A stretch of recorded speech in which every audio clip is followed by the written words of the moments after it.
ನಾನು ಮೆಗಾ ಶ್ರೀರಾಮ್ ಚಕ್ರವರ್ತಿ ಅಂತ ಮೆಗಾ ಫ್ಯಾಮಿಲಿಗೆ ವೀರ ಅಭಿಮಾನಿ. ಚಿರಂಜೀವಿರವರ ಮಂಚು ದೊಂಗ ಸಿನಿಮಾ ನಮ್ಮಪ್ಪ ತೋರಿಸಿದ ಅವತ್ತಿಂದ ಕೂಡ ನಾವು ಇವತ್ತಿನವರೆಗೂ 48 ವರ್ಷ ವಯಸ್ಸು. ಇದುವರೆಗೂ ಕೂಡ ಬೇರೆ ಹೀರೋಗಳಿಗೆ ಅಭಿಮಾನ ಹೋಗದಿರೋ ಅಷ್ಟು ನಟನೆ ಕೊಟ್ಟು ನಮ್ಮನ್ನು ಅವರು ಇಷ್ಟು ವರ್ಷಗಳು ರಂಜಿಸಿದ್ದಾರೆ. ಆದರೆ ಈ ಚಿರಂಜೀವಿರವರು ತುಂಬ ಅದ್ಭುತವಾಗಿ ನಟನೆ ಮಾಡ್ತಿದ್ರು. ಆದರೆ ಅವ್ರಿಗಿದ್ದಂತಹ ಫ್ಯಾನ್ಸ್ ಫಾಲೋಯಿಂಗ್ಗೆ ಅವರು ರಾಜಕೀಯ ವ್ಯವಸ್ಥೆಯಲ್ಲಿ ನ್ಯಾಯ ಅನ್ನೋದು ಒಂದು ಕಾಲ ಮೇಲೆ ನಿಂತಿತ್ತು.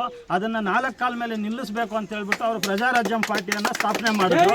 ಆದರೆ ಅವತ್ತು ರಾಕ್ಷಸರ ರಾಜಕೀಯ ಲಕ್ಷಣಕ್ಕೆ ಚಿರಂಜೀವಿರವರು ಪಾಪ ಒಂದು ಸ್ವಲ್ಪ ಹಿಂದೇಟು ಹೊಡೆದ್ರು. ಯಾಕಂದರೆ ಜನಗಳಿಗೆ ತೊಂದರೆ ಆಗಬಾರ್ದು, ಅಭಿಮಾನಿಗಳಿಗೆ ತೊಂದರೆ ಆಗಬಾರ್ದು, ಅಭಿಮಾನಿಗಳನ್ನ ದುರುಪಯೋಗ ಪಡಿಸ್ಕೋಬಾರ್ದು ಅಂತೇಳಿ ಅವರು ಭಾಳ ಸೈಲೆಂಟ್ ಆಗಿ ಅಂತಂದರೆ ಅವರು ಕತ್ತಿ ಇಲ್ದೇ ಯುದ್ಧ ಮಾಡ್ತಾರೆ. ಆ ರೀತಿ ಅವರು ಒಂದು ಏನು ರೌಡಿಸಮ್ ಇಲ್ದೇ ರಾಜಕೀಯ ಮಾಡ್ತಾರೆ. ಅಷ್ಟು ಟ್ಯಾಲೆಂಟೆಡ್ ಪರ್ಸನ್ನು. ಪಾಪ ಅವ್ರನ್ನ ರಾಜಕೀಯದಿಂದ ಒಂದು ಸ್ವಲ್ಪ ಪಾಪ ಸೈಡ್ ಆಗಿಬಿಟ್ರು. ಆದರೆ ಅವತ್ತು ಪ್ರಜಾರಾಜ್ಯಮಿಂದ ಹಾಕಿದ ಬೀಜ ಇದು ಜನಸೇನಾ ಪಾರ್ಟಿ.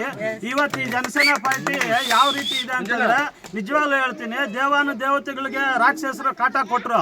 ಆ ರಾಕ್ಷಸರನ್ನ ಏನು ಮಾಡಿದ್ರು, ಪರಮೇಶ್ವರನ ಆ ದೇವತೆಗಳಿಗೆ ಅಮೃತ ಕೊಟ್ಟರು, ರಾಕ್ಷಸಗಳನ್ನ ಕೊಂದ್ರು. ಅದೇ ರೀತಿ ನಮ್ಮ ಪವನೇಶ್ವರ, ಈ ಪವನೇಶ್ವರ ಅನ್ನೋರು ರಾಜಕೀಯ ವ್ಯವಸ್ಥೆಯಲ್ಲಿ ನಡೀತಾ ಇರುವಂತಹ ಅಕ್ರಮಗಳನ್ನು ಮಟ್ಟ ಹಾಕಿ ಭಾರತ ದೇಶದಲ್ಲಿ ಪ್ರತಿಯೊಬ್ಬ ಯುವಕ ಕೂಡ ಧ್ವನಿ ಎತ್ತಿ ಮಾತಾಡಬೇಕು ಅಂತ ಧೈರ್ಯ ಕೊಡಬೇಕು ಅಂತೇಳಿ ಆ ಯುವಕರಲ್ಲಿ ಇವತ್ತು ಕೋಟಿ ಜನ ಯುವಕರಲ್ಲಿ ಧೈರ್ಯ ತುಂಬಿರೋ ದೇವರು ಪವರ್ ಸ್ಟಾರ್ ಪವನ್ ಕಲ್ಯಾಣ್ ರಾವ್.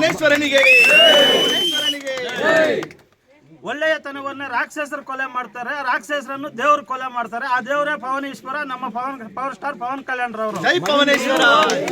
ಇವರು ಇದ್ದಂತಹ ಒಂದು ಸಿಂಹಾಸನ ಎಂಥದ್ದು ಅಂತಂದ್ರೆ ಅವ್ರು ಚಿಟಿಕೆ ಹೊಡೆದ್ರೆ ಯಾವ ಸರ್ಕಾರ ಇದ್ರು ಕೂಡ ಅವ್ರ ಕೆಲಸ ಮಾಡಿ ಮುಗಿಸ್ಕೊಡ್ತಿದ್ರು. ಅವ್ರ ರಾಜಕೀಯಕ್ಕೆ ಬರೋ ಅಂತ ಅವಶ್ಯಕತೆ ಏನೂ ಇಲ್ಲ.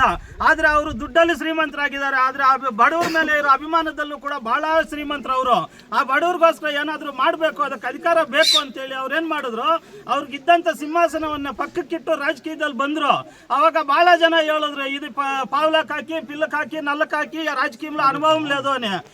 బిజినెస్లు చేయడానికి అనుభవం కావాలేమో, ప్రజాసేవ చేయడానికి అనుభవం అవసరం లేదురా, మంచి హృదయం ఉంటే చాలు. ఆ హృదయంతో ఆయన వచ్చారు. ఆయన ఎంత హింస పడ్డాడంటే ఆ గడ్డు మిడిచిండు. ఆ టైంలో ప్రజారాజ్యాన్ని అధికారంలోకి తీసుకొచ్చే టైంలో గడ్డు మిడిచిండ్రి.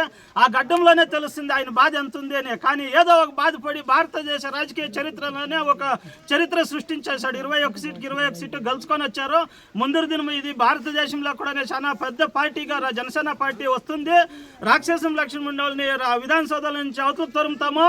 తెల్లి మనసు హృదయం లాంటి పవన్ కళ్యాణ్ లాంటి వాళ్ళని భారతదేశంలో నుంచి ఉండే వాళ్ళని ఆಯ್ಕೆ చేసి విధానసౌధలోకి పంపుతాము. ఇలాంటి పేద కుటుంబాలకి మేము రక్తదానం చేశాము, పాలాభిషేకం చేశాము, ఎన్నెన్నో చేశాము. కానీ ఇది ఒక కొత్త ఐడియా వచ్చింది. ఎందుకంటే 4 బిల్డింగ్లు కట్టే కోటాధీశుడు డబ్బు లేకుంటే 3 కట్టుకుంటాడు, 3 లేకుంటే 2 కట్టుకుంటాడు, 2 లేకుంటే 1 కట్టుకుంటాడు. కానీ ఒక ఇల్లు కూడా కట్టుకోలేని పరిస్థితుల్లో ఉన్నంత పేద కుటుంబము అది జనసేన అభిమాని అయిన వ్యక్తికి మన ములుబాగులు టీము సుబ్బు, బాలాజీ నాయుడు, కాశీ అన్న, జీవి అన్న వీళ్ళందరూ కలిసి ఒక ఆయన కష్టానికి స్పందించి పవన్ కళ్యాణ్ అన్నయ్య బర్త్డే 16 రోజులు ఉంది, ఆ 16 రోజుల్లో నీకు ఇల్లు కట్టించి ఇస్తామని చెప్పి 100 సంవత్సరాలు కూడా ఆ ఇంట్లో దెమ్మిదిగా ఉండే అంత విధంగా అంత అద్భుతంగా ఒక ఇల్లు కట్టించారంటే ఇది చాలా అద్భుతంగా ఉంది. ఇది ఇక్కడి నుంచి మొదలయ్యి ఇంకా మేము ఈ అభిమానులంతా కూడాను మంచి అనే దాన్ని పండించి అది ప్రజలకి పంచిపెట్టి రేపు భారతదేశం అంటే ఏమి అనేది పవన్ కళ్యాణ్ అభిమానిగా పవన్ కళ్యాణ్ నాయకత్వంలో మేము చూపిస్తామని తెలియజేస్తున్నాం. జై జనసేన.